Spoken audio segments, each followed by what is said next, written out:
Piper Lowery was a healthy 12-year-old girl until she got the flu. Piper's mother didn't think the flu shot was necessary until the worst happened to her family.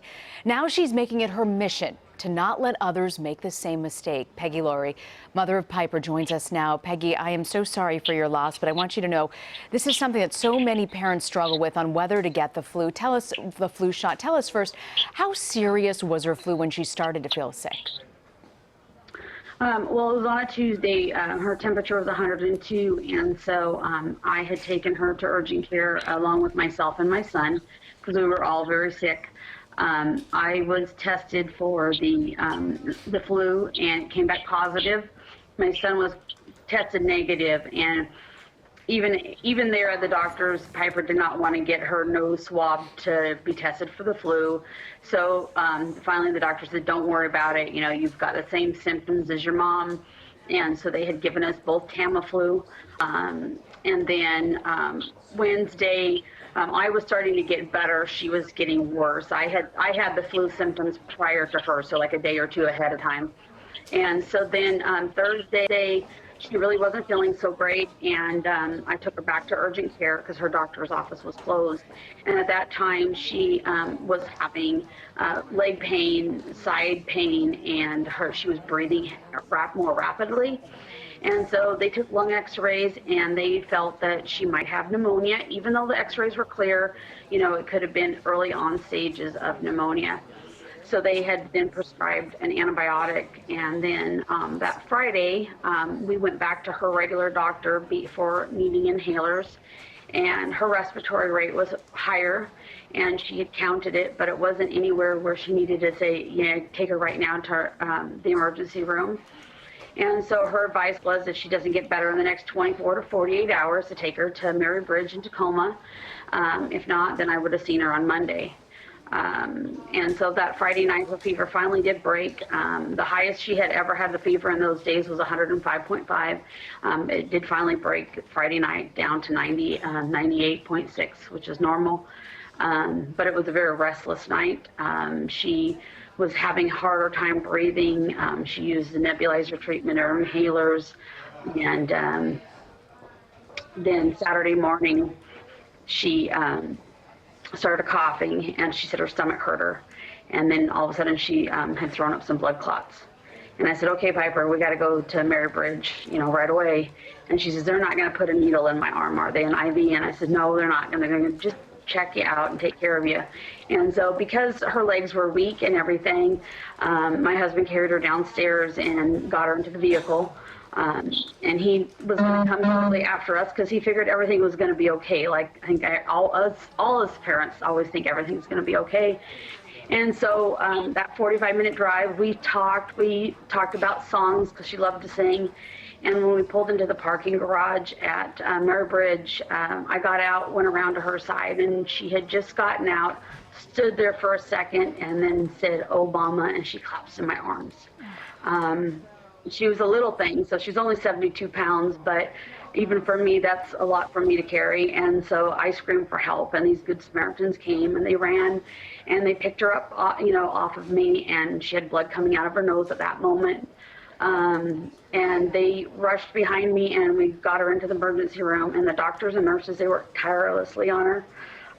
They were going to call it at 10:05, and that was before my husband got there, and he had a bad feeling when he left. So when we left, so he was already on his en route behind us, and I couldn't believe that they were going to call it that, you know, and I couldn't believe that they were going to say that she was gone, and then they found another pulse, and so they worked, and then they moved us up to ICU, and but then at 12:23, there was no more.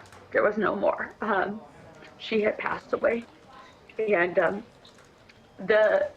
you know, after the fact, you know, I found out it was H1N1, influenza A, and that basically the flu had attacked her kidneys. And so the signs of the leg pain and the side pain and the rapid breathing is all early signs of renal failure. And so when she was at the hospital, she was in acute renal failure. So, you know, she didn't have pneumonia, she didn't have anything like that. It was all the flu. And it happened so fast.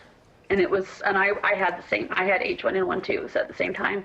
So I know how absolutely sick we both were. And how, I mean, it was just, I don't think I've ever been as sick in my life with the sickness like that. So the flu is so serious. And my daughter was a healthy 12-year-old child with just mild asthma. And she had her whole life ahead of her. It's such a nightmare scenario that so many parents worry about and think would never happen, and it actually happened in real life to you. Pegy, I want to ask you, when you look back on this, is there anything that you would have done differently, knowing what you know now? What I would have probably done differently, if I had known that if you're given the flu shot, that even if you get the flu, the chance of death is, you know, it lowers the chance of death up to almost up to 80%, depending on the flu season. So that is the biggest thing that I can come away with this, is saying if I had known that, maybe I wouldn't have made the option of in the last 3 years that she didn't get a flu shot.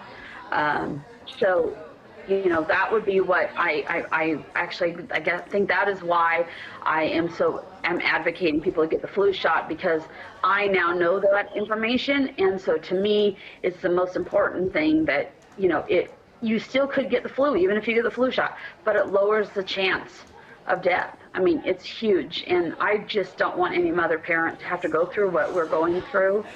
And because this is the rest of our lives, we will always be missing our little girl.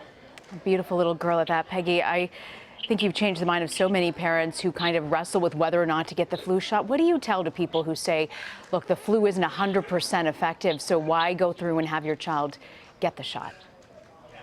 Well, you know, it might not be 100% effective, but when you can say that it lowers the chance of death, if you do get the flu, I mean, that's huge, because you can't, I mean, yeah, you might get sick, you'll recover most of the time, and everything's fine. But you can't recover from losing your life. I mean, so for me, it's get the flu shot, get vaccinated, and, you know, and do it every single year. Don't skip the years.